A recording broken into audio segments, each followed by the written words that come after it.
Assalamualaikum warahmatullahi wabarakatuh. Wa bi syafaati Rasulillah Muhammadin sallallahu alaihi wasallam. Al-Fatihah. A'udzu billahi minasy syaithanir rajim. Bismillahirrahmanirrahim. Alhamdulillahi rabbil alamin. Ar-Rahmanir Rahim. Maliki yaumiddin. Iyyaka na'budu wa iyyaka nasta'in. Ihdinas siratal mustaqim. Siratal ladzina an'amta 'alaihim ghairil maghdubi 'alaihim waladdallin. Rabbi ghafirli wa liwalidayya wa li jami'il muslimin amin. Ibu yang dimuliakan Allah, kemarin kita berbicara tentang 6 kelompok manusia yang dikutuk oleh Allah, dan juga setiap nabi yang doanya selalu dikabulkan Allah juga mengutuk mereka. Dan mereka yang dikutuk itu kemarin pertama adalah al-zaidu fi kitabillah ta'ala. Orang yang menambah-nambah ke dalam kitab Allah. Yang ditambah itu maksudnya apa? Memasukkan hal-hal yang tidak tercantum di dalam kitab Al-Quran. Ini maksudnya bukan hanya persoalan menambahin kalimat. Misalnya kita melakukan sesuatu yang tidak disebutkan Al-Quran, tetapi kita mengatakan bahwa apa yang saya lakukan ini adalah berdasar dari Quran misalnya. Nah, itu termasuk orang yang menambah dari isi dari Al-Quran. Mendasarkan segala sesuatu yang kita yakini, yang kita pegangi, yang kita perbuat kepada Al-Quran sementara di dalamnya tidak ada, maka itu termasuk menambah-nambahi isi Al-Quran itu. Ini kelompok yang pertama, yaitu man yudkhilu fihi, orang-orang yang memasukkan ke dalam Al-Quran malaisa, sesuatu laisa yang tidak ada minhu dari Al-Quran, wa yu'awiluhu, dan menakwilkan ke Bu? memaknai,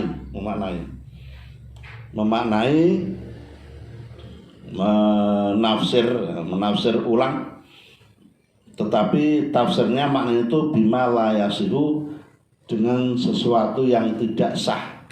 Artinya tafsirnya itu tidak pas dengan yang dikehendaki oleh Allah itu. Ini kelompok yang pertama. Lalu kelompok yang kedua, wal mukadzibu bi qadarillahi ta'ala, yaitu orang-orang yang mendustakan, menggoroi terhadap ketetapan Allah, terhadap qadar dari Allah.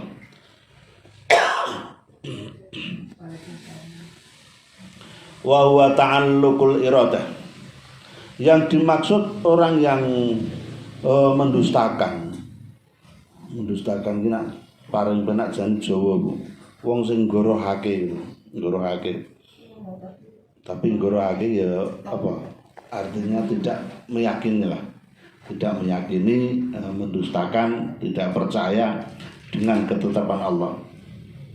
Bahwa yang dimaksud qadar di situ ta'alluqul iradah, yaitu takluknya, tunduknya keinginan.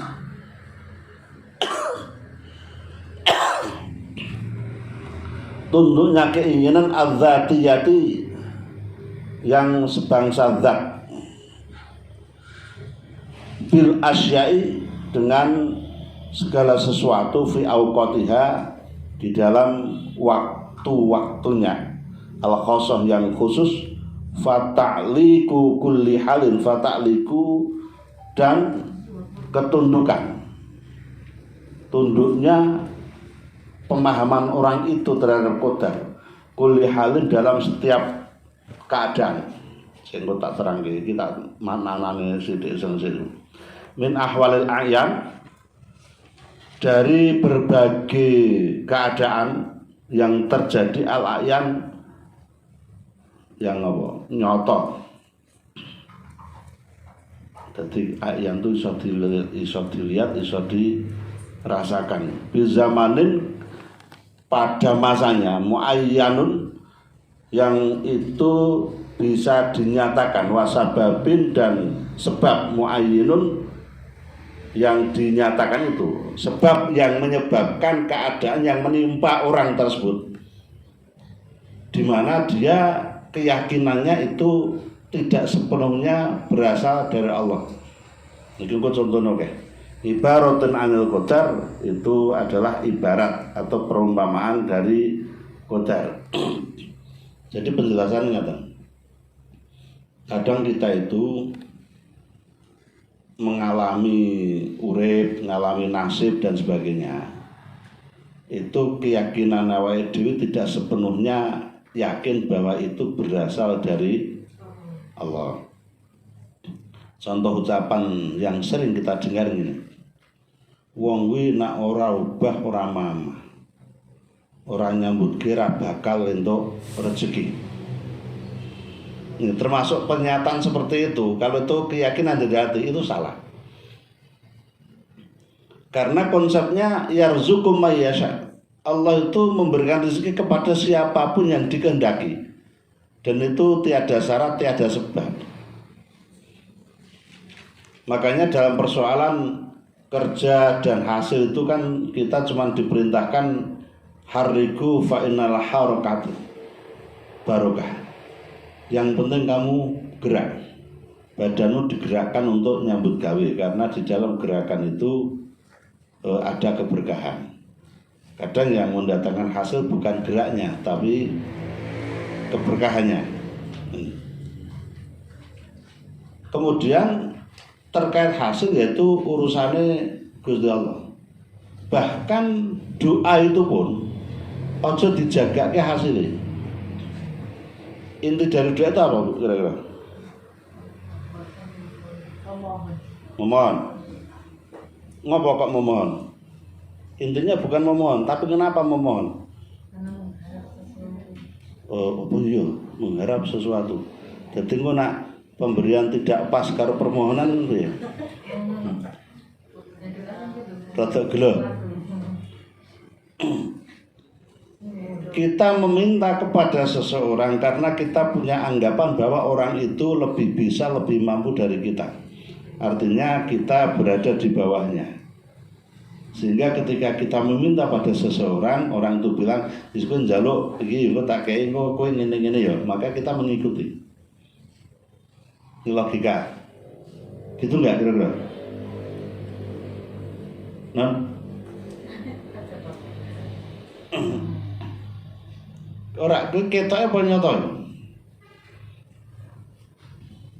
Gimana aku njaluk ke orang tua saya. Mbok Pak nyuwun arta tak ge sangu. Ya sego iki anu sih ya iki engko tak kei dhuwit kowe ngene-ngene sik. Kira-kira aku nuruti apa ora? Nuruti. Nah, ngapa kok nuruti? Artinya siapa yang lebih kuasa? Ya diminta. Nah oke, yuk ngono kuwi intine. Inti doa itu bukan pada permohonan dan pengkabulannya, tetapi inti dari doa itu pengakuan bahwa kita itu tidak punya kemampuan di hadapan Allah dan kita membutuhkan Allah. Itu inti doa. Masalah dikabulke ora ada orang ngerti kok. Itu bukan inti doa. Dikabulke ora bukan inti doa. Jadi secara tauhid inti doa itu bahwa kita ngakuin kelemahan kita di hadapan Allah, sehingga kita harus tunduk kepada Allah dan kita membutuhkan Allah. Inti doa lubusan. Nah karena orang tuh nggak mudeng tentang inti doa, ya akhirnya orang kecewa. Tuasan tahajud sepuluh ini, berdoa ya tak dikai. Itu orang yang nggak mudeng tentang makna doa yang sesungguhnya. Mula akhirnya kalau orang itu menyadari inti doa seperti itu, ya dia ora tau kapok, ora tau putus asa. Wong memang setiap saat dia pasti masih membutuhkan Allah. Dan keyakinan itu enak saja. Lha sing ra tak jaluk wis diwenehi, mestine sing tak jaluk ya nyusul kan cuma gitu. Perkara saiki urung diwenehi ora masalah. Toh sing ora tak jaluke wis diparing. Artinya misalnya doa tidak terkabul, kenikmatan yang diberikan Allah itu diyakini sudah terlalu banyak kenikmatan yang diberikan kepada kita. Cuma nak ge butuh kuwi kenikmatan sing ana ora ketok. Sing ketok gur butuh ae kuwi. Ini yang memperlemah akidah kita. Itu. Nah, ketika kita ini punya keyakinan mengandalkan pada usaha, mengandalkan pada faktor selain Allah, nah ini orang yang dianggap sebagai orang yang mendustakan qadar dari Allah, mendustakan ketetapan dari Allah. Nah, itu kira-kira paham nggih? Terus termasuk tadi disinggung persoalan waktu, tempat. Kadang kita tuh nyalah ke waktu karo panggonan. Nak karep ora keturutan. Wah iki ngerti wong ngene iki lho teko mau, nah gitu. Contoh kecil kok dia ngoro nyang ngene wong, ndelah wonge ketersiban. Kacake gorong lho. Wah ngerti mau kok yo. Rada risik. Ya wis nak kok apa peristiwa wis ngono ya udah. Oh alhamdulillah sing penting aku wis tekan nggone. Iki niat silaturahmi mesti atur Gusti Allah ora masalah rung ketemu sih. Ngono wae wis kan. Mandadak muring-muring anake barang. Aku mau ndadak ngono barang. Putune malah diseneni nangis. Marake telat. Jangan menyalahkan berbagai hal yang ada di sekitar kita. Ketika sesuatu yang kita inginkan itu tidak tercapai, yang mungkin menurut pikiran kita sebabnya kuwi. Wong lak carane Allah ki ngatur ben awake nang ya kudu ngalami kaya ngono iku. Awake kudu ngalami kaya ngono kuwi. Maka saya tuh punya konsep sederhana. Ngadepi berbagai problem, masalah dan sebagainya itu dari berbagai bacaan saya terhadap kitab-kitab tauhid itu saya punya konsep sederhana, kadosnya saya harus tahu mireng kadosnya. Jadi konsep saya begini, saiki nang kene aku ngene aku gelem, kita harus terpaksa sampaikan. Nah harus dilaksanakan dulu. Nah, itu kan simpel. Saya membuat ringkasan filosofi seperti itu benjenenganku gampang ngecake. Saiki dimensi waktu, aja nyalahke keadaan waktu, jangan menyalahkan waktu. Saiki nang kene itu dimensi tempat. Tempat itu tidak pernah bersalah kepada kita. Kalau sesuatu tidak tercapai karena wah ini waktu dan tempat yang tidak tepat, enggak ada. Itu. Dimana dia kudu ngono kuwi gitu aja. Aku ngene itu keadaan yang terjadi. Aku gelem ya udah saya pasrah kepada Allah, saya ikut Allah saja. Ini tawakaltu ala Allah. Itu konsep sederhana, dilakoni penak, gampang. Gitu. Nambah ke wong loro mah tambah parah. Ya ngerti ora salah boke kono to. Kuwi ya nyalahke panggonan. Itu. Lah ngerti apa wong nyatane wis diniati mlebu ning kono kuwi lah kok wis ora dadi ora pas karo karepe ngerti ora dilebokke ono muni rumah sakit ramu tuh dokternya gendeng kabeh. Lah ini dosa yang bertumpuk-tumpuk iki ngono kuwi. Iku. Nah, jadi saiki neng kene aku ngene aku gelem wis enak Bu. Tulis gede-gede tamplake. Itu enak, dicake enak. Dan lan ndi kadang karo wong sing agek sundruk ngono ya aku gur ngono ya lah rasa ngono kuwi aku. Sing kok salah ki sapa? Sapa karo apa sing kok salah ya? Lah yo kahanan corona ngene aku duduran yo nyambutke yo dudu corona sing ra salah. Sing salah ki dudu corona aku. Yo golek gawean liya to. Lho angel iki gampang to bubu-bubu suket nang ngarepan yo gawean. Bantu bojomu nyapu ki yo gawean. Wis ngono. Yen karo menghasilkan sing ngomong sapa nek menghasilkan. Kowe bubu-bubu suket nang ngarepan hasilnya resik. Kowe nyawang yo seneng. Nak kok buroke kowe ngetokke dhuwit. Lah kok tak wis bernilai uang. Saya gitu. Nah gede dikandani kowe mono njo ngomong tok. Lah aku ngarepanku ra nang suket aku. Jadi memahami hidup itu sebenarnya Allah itu sudah menyediakan berbagai sarana bagi kita untuk memahami hidup secara lebih bijak. Cuman karena kadang tuh keadaan itu selalu kita salahkan, itu akhirnya kita tidak menjadi bijaksana. Akhirnya emosinya muncul kan gitu tuh. Rasa iri, hasute ya tukul gitu. Akhirnya marake ngrembug eleke uang gitu.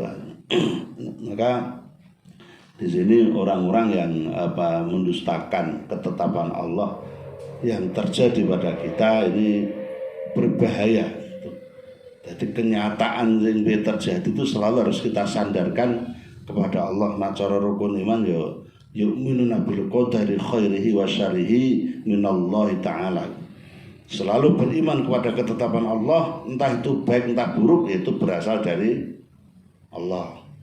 Nah apik iso ningkatke keimanane, nah elek itu berarti adik kon muhasabah, disuruh untuk introspeksi diri agar menjadi lebih baik. Itu yang kedua.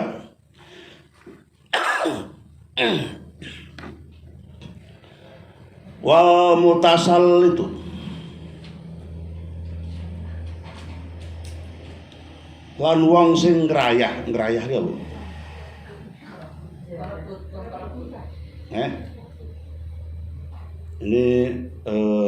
Ini nanti kepada penguasa itu.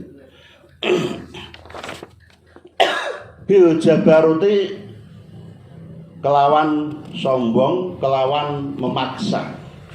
Artinya apa? Al-mutawasit itu kan salah satu gelar untuk para pemimpin itu mutawasit, menjadi penengah. Orang-orang yang punya kekuasaan, tetapi kekuasaan itu digunakan secara otoriter. Bil jabarut itu otoriter. Terus pokoknya mumpung duwe kekuasaan, mumpung duwe kewenangan itu sak geleme dhewe itu. Nah, itu musim ngene iki akeh wong ngoten niku. Jabarut itu dimaknai bi fathil ba, bae di fathah, aibil kibri, yaitu maksudnya jabar itu dengan kesombongan, wal qahr, dan dengan dengan keperkasaannya, kekuasaan dia bisa memaksa orang. Kadang memaksa ki ora ketor. Umpamane bantuan corona sing kudune dikeke rakyate misalnya 200.000. Nah, 200.000 ben untuk hasil dikeke 100, sing 100 dibakulke, diberikan dalam bentuk barang. Barangnya senilai 90.000 sehingga sing bakulke badhe 10.000. Ini kan menggunakan kekuasaan. Ini kan halus nak ngono kuwi. Kuwi halus. Dan itu banyak kasus terjadi seperti itu. Nah aturan kon ngeker 200.000 full, lagi dikeke 100, sing 100 dijare ginulung ben ora sah tuku iki dicepaki lenga gula ini ngono kuwi. Sementara masyarakat sing diwene itu lebih membutuhkan uangnya. Barang iso wis duwe, lenga iso duwe, gula ya ana sing duwe, beras ana sing duwe. Tapi dipaksa menerima seperti itu. Ini dengan kekuasaannya gawe aturan sewenang-wenang ngono ya ora entuk. Dan itu termasuk orang yang dilaknat oleh Allah dan seluruh penghuni bumi. Itu. Jadi nak apa-apa iku dene ditarekke iki umpamane tak kek ngene piye. Nah gitu. Nek ditarekke kan ora matuk, lakno ya akhire wis iya ora usah taren-taren paksa kan gitu.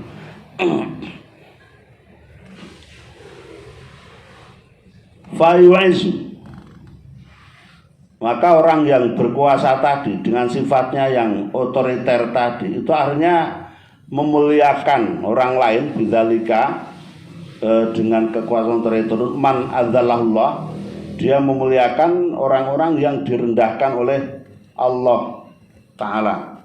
Artinya dengan sikap yang seperti itu rawuh dienggo gaduhe karo atasan yang sama. Sementara perbuatan-perbuatan yang seperti itu dihinakan oleh Allah, tapi orang tersebut memuliakannya karena kepentingan yang sama. Jadi dalam kenyataan ternyata yang disabdakan Rasulullah ini sering terjadi. Itu anggere penguasaane sing luwih dhuwur tumindake ngene, sing ngisor ki kadang luwih kejem karena dapat sandaran yang di atasnya. Zaman akhir wong apik malah kesingkir tuh kadang. Dan itu banyak kasus seperti itu. Wong ala ngombro kan ngono lho. Wong ala dimulyakake, wong apik di singgirke. Jarene ku jarene nggon apa kae? Jangka apa? Jangka Jayabaya. Yen tlatah Jawa wis kalungan wesi ngono lho. Ana kereta tanpa kuda, ngono kae wis ana. Maksudnya apa? Nah, ya wis modern dah ya. Gambaran rel kereta api dan kereta apinya itu kan cuma gambaran teknologi kan. Sapi turuti, gue ndak malah bahas kejawen. Tapi saya seneng. Banyak sasmita apa? Ya ungkapan gitu ya. Banyak ungkapan-ungkapan dari para pesepuh Jawa itu yang menggambarkan keadaan zaman akhir dan itu cocok. Memang saat ini belum semuanya terjadi, tapi sebagian sudah. Itu nalikane wong wadon nyandang kaya wong lanang nyandang kaya wong wadon ngono-ngono bareng wae. Iku pasar ilang kumandange mergo diganti karo mall. Nek mall iki kon jebul ora krungu ramene. Itu pasar tradisional menjadi sepi. Oh itu. Wis ngono. Oke, anak lahir tanpa bapa. Ngono iki. Bocah cilik goleki wong tua, akeh perawan meteng ngono kuwi. Dan itu semua dianggap sebagai sebuah kebiasaan. Wong satek nganggep nak ngono-ngono iki sesuatu yang jelek. Zaman akhir kok biasa, cah modern kok ngono iki dianggap biasa. Sok ngaji ngono iku ya. Pisan-pisan ya. Tak wacake kitab kejawen. Tidak semua kejawen itu jelek ngono. Ben jenengan ki ngerti nek ora kabeh Jawa ki elek. Lan jenengan mudine kejawen ki apa? Nah, klenek itu mau sebagian sangat kecil dari kejawen itu sebuah apa? Sebuah ajaran. Nah, klenek itu sebenarnya nggak termasuk kejawen, itu kan maksudnya kepedukunan loh. Nah, pedukunan itu bukan ajaran kejawen. Itu mistik yang sangat umum di seluruh dunia, semua bangsa punya. Kembali ke tadi. Penguasa yang otoriter dan penguasa yang otoriter itu kecenderungannya itu akan memperlakukan orang-orang di bawahnya itu secara sageleme dhewe. Dia akan memuliakan orang-orang yang dihinakan oleh Allah. Maksudnya man adzallahullah, yang dihinakan itu wahum ahlul batil. Orang-orang yang dihinakan itu adalah orang-orang yang ahli atau sering berbuat kebatilan, berbuat kemungkaran, berbuat kerusakan. Tetapi itu dianggap sebagai sebuah keniscayaan. Itu dianggap sebagai sebuah kebutuhan. Wa yudhillu, dan penguasa yang otoriter tadi itu menghinakan, merendahkan man azzaullah, orang-orang yang ditinggikan derajatnya oleh Allah itu. Terhadap orang-orang yang ditinggikan derajatnya Allah, maka orang ini menghinakan. Nak ora kiai geleman weling gunggung malah tenanan. Nak ora kiai sing ratek geleman dianggap itu pemberontak, dianggap itu wong kok angel, wong kok goblok kayak gitu. Dan itu sekarang terjadi.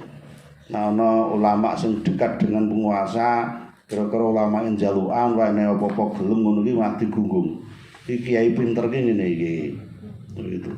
Nek sing ora tau gelem ngono kuwi diarani kiye guru kolang-kalungan sarung ra iso goleke dhuwit wae ngono barang kuwi. Itu saya pernah ngalami di ngonoke wong. Yang ndi guru rembukang tok karo kolang-kalung sorban.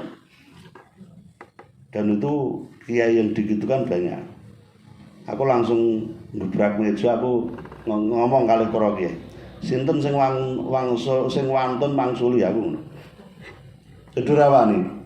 Akhirnya gantian bisa jatahe kiai sapa itu aku sing maju. Aku nang nduru orang, aku ngomong sih. Mohon maaf saya tidak ngaji. Ning aku arep muring saya gitu. Jadi terang-terangan aku muring. Jadi mungkin aku orang buku kasar harus dianggap wong aku ora ngaji kok.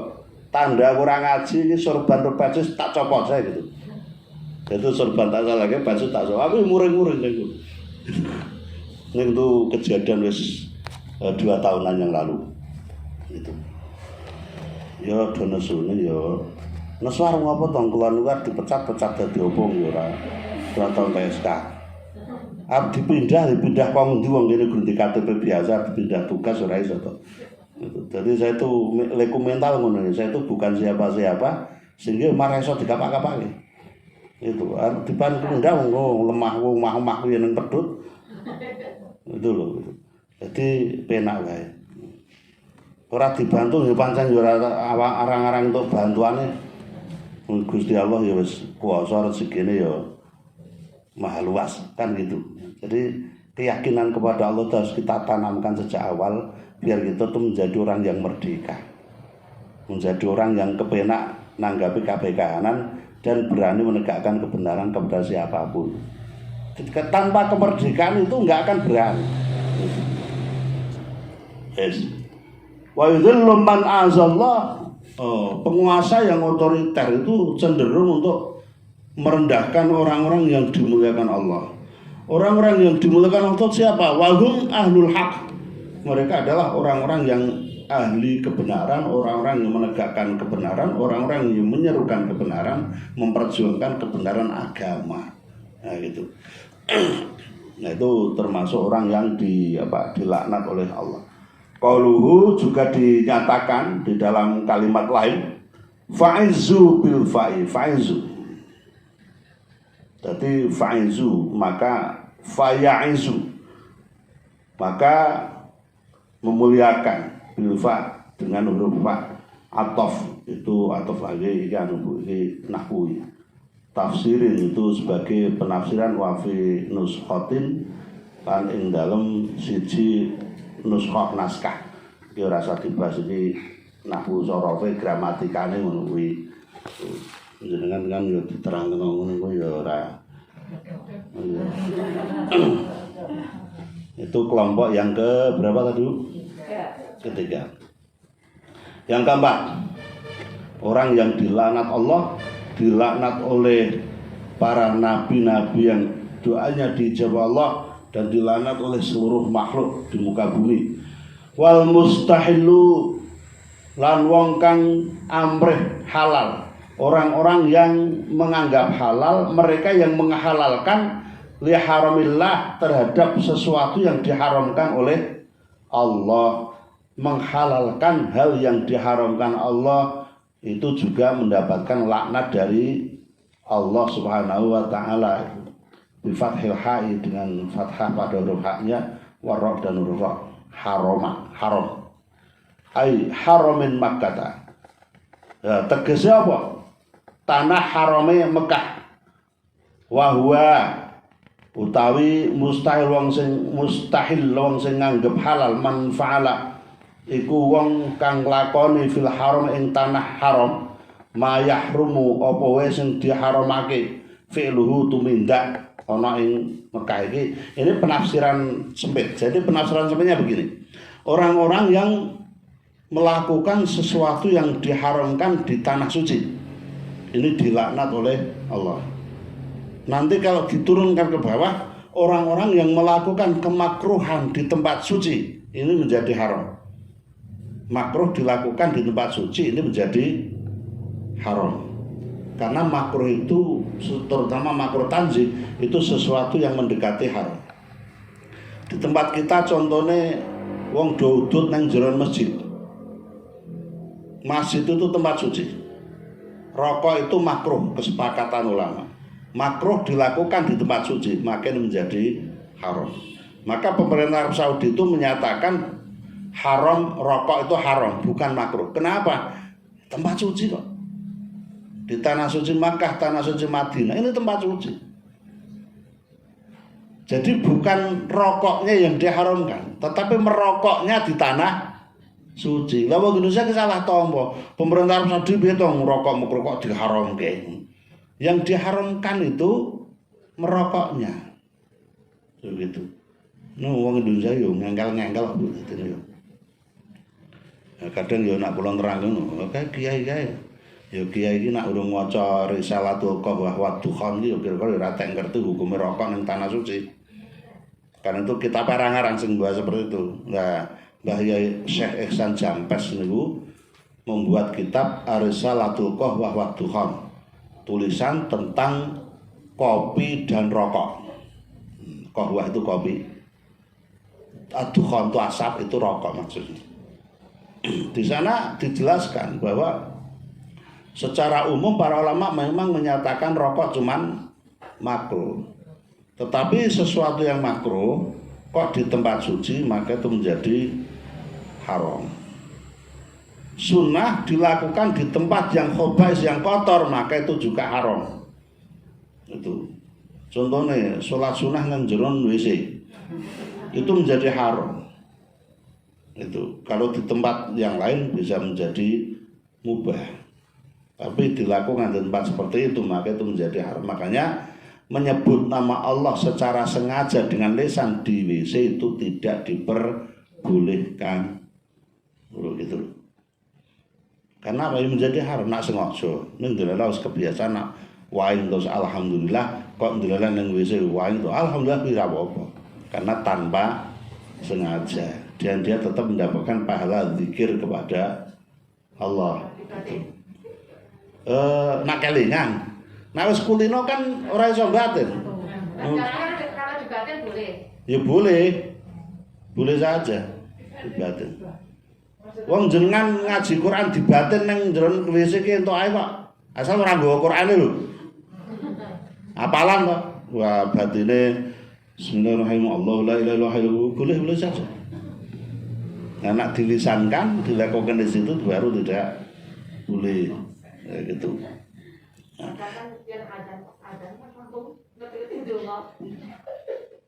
Oh iya, krungu adzane melu-melu Allah Akbar Allah Akbar.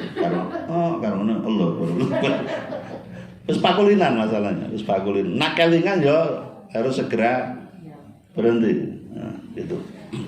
Menghalalkan sesuatu yang diharamkan Allah, terutama itu dilakukan di tanah suci.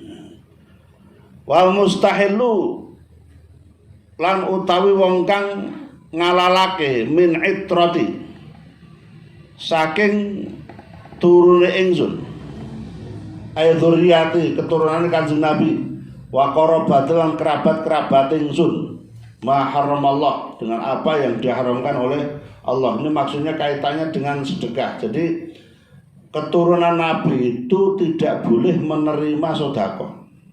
Ini keturunan Nabi. Kalau hadiah boleh, tapi kalau sedekah zakat tidak boleh. Ini keturunan Nabi. Ya kalau konteks di sini Habib, Habibah, Syarif, Syarifah itu tidak boleh menerima zakat, infak, sedekah. Bolehnya menerima hadiah saja. Itu. Nah di sini dijelaskan yang menghalalkan dari keturunan Nabi apa yang diharamkan oleh Allah. Tidak semua habaib tahu tentang fikih, sehingga kadang ketika orang datang memberikan zakatnya, memberikan sedekahnya kepada habaib, kadang diterima karena habibnya tidak tahu.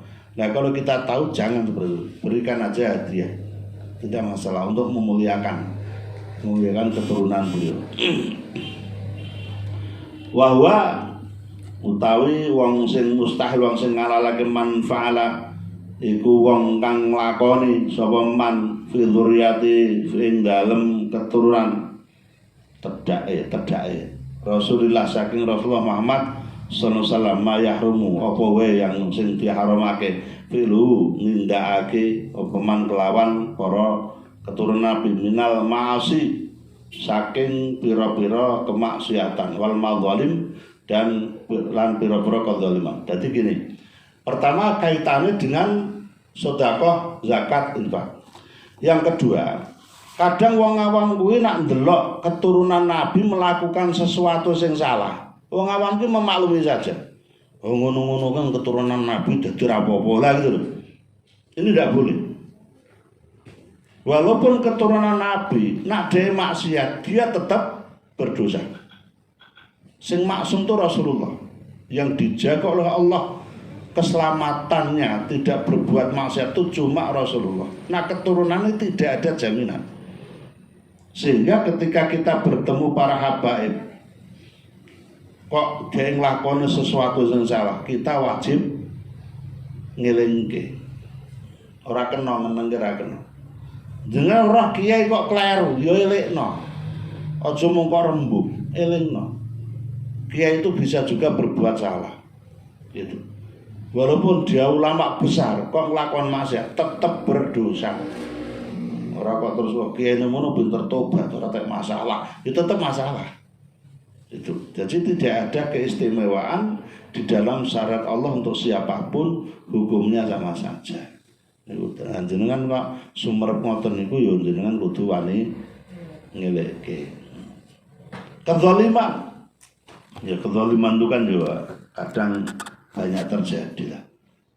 Gampangane banyak wong kuwi nah anake wedok dilamar habaib iku senenge kuat-kuat. Wah, iki sing lamar habaib iki mesti mlebu swarga. Ya belum tentu. Itu sehingga kadang habaib niku nyukur sithik sing ngono kuwi. Nggak begitu pengen neh, mbok wis papat kok kepengen neh. Salah satu di pegajek agen sibuk sing anyar. Kadang ngono ki enek. Nyukur sithik ora akeh. Nah, kadang nak ben sing dipegat ki guna ngono ki nguju-ujuki murid-muride. Barang-barang sing kok nggonku ki minulya ngono barokah ngono. Iki bekasku PN. Banyak terjadi.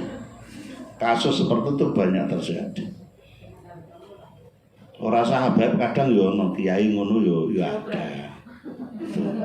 Murid itu seneng kayak untuk bekasane kiai ngalap berkah. Jadi itu madzalim, kedzaliman. Itu. Wattariku li sunnati, wattarik kelompok berikutnya orang-orang yang dilaknat oleh Allah.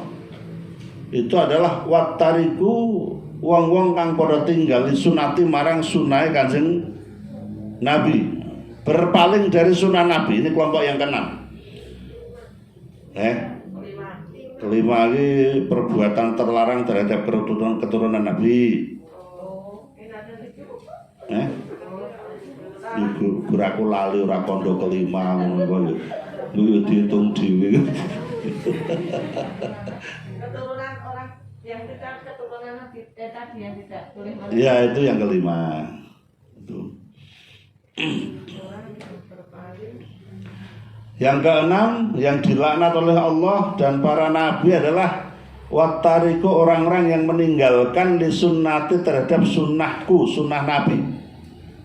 Sunnah-sunnah Rasul itu disengaja ditinggalkan bil i'radi kelawan mengu, meremehkan, menganggap ringan, memalang sunnah. Dan kadang kita terjebak seperti itu kadang. Alah mung sunah kok ora dilakoni ra apa-apa. Nah itu.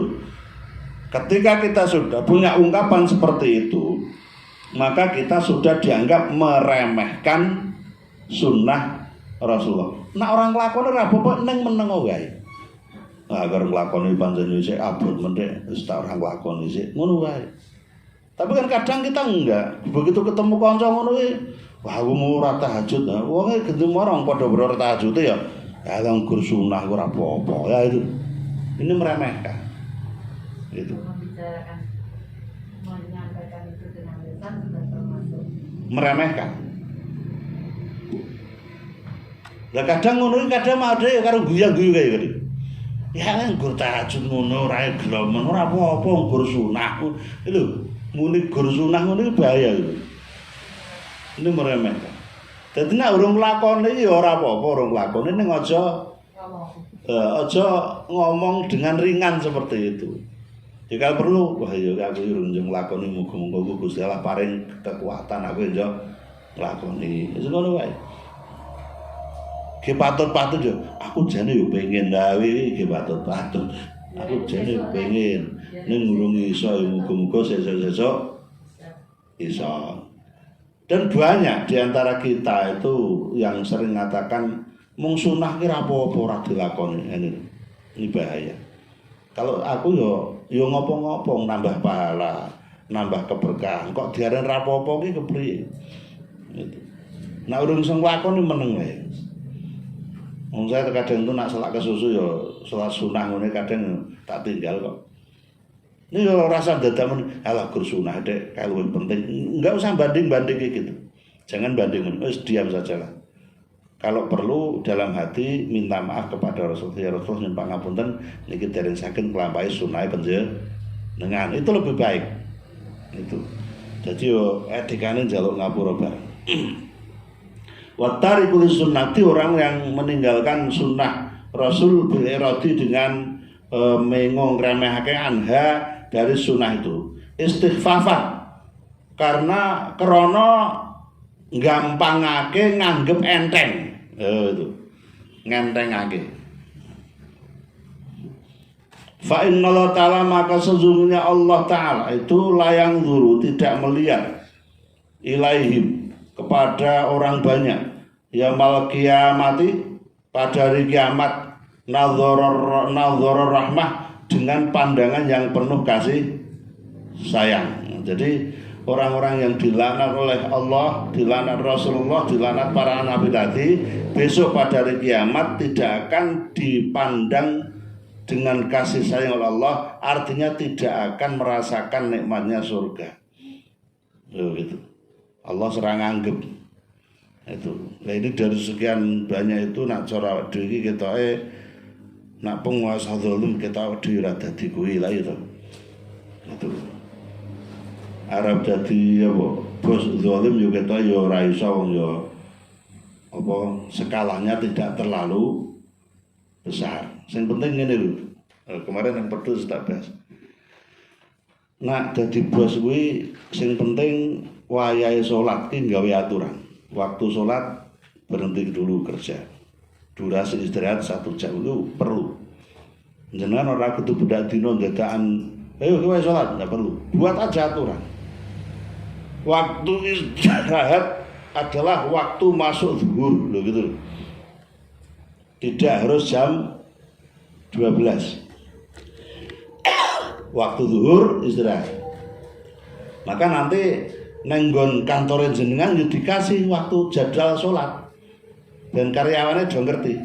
Oh iki zuhur jam semene iki wayahe tutup nggo salat, mangan, istirahat. Lho gitu. Itu pertama itu. Yang kedua, dengan karyawan itu sing apa cara orang Jawa asah, asih, asul. Asah, asih, asul. Dan ora usah beda-bedake. Kemampuannya pantas beda-beda perlu disadari kayak gini, karakternya kayak gini. Wis ben wae itu ben laku ngono. Kemudian nah ini secara umum tidak hanya bos, tetapi secara umum. Secara umum gini, pernah saya kemukakan. Habibaka hunama asa yakuna baghiduka yaumama abghid baghiduka hunama asa ayakuna habibaka yaumama. Nak karo wong sing jenengan agek seneng ki le seneng yo aja keterlaluan, aja kepomo-pomo gitu. Bisa jadi suatu saat akan menjadi orang yang engkau benci. Nek agek anyel karo wong kuwi yo aja anyel iki ngasek komplitik. Aja komplitik apa? banget lah itu. Tiget-tiget. Bisa jadi suatu saat dia akan menjadi orang yang jenengan kasih. Oh gitu. Ini nak biasa wong pacaran ini. Nak agak seneng karo pacarmu, ojo kebangetan isogo nanti akan menjadi musuhmu. Nah wis dadi mantanmu kan. Ini nak agak anyel karo wong, ojo tenanan, ojo banget bisa jadi suatu saat menjadi pacarmu kan. Itu kaidah ini berlaku umum, artinya terhadap orang-orang yang kita tuh senang kepada mereka, jangan keterlaluan, bisa jadi suatu saat dia akan menjadi orang-orang yang membenci kita atau kita benci kepadanya. Nak membenci wong yojo kebablasan, karena bisa jadi suatu saat dia akan mengasihi kita atau kita akan menjadi orang yang mengasihi dia. Ini ketentuan umum seperti itu.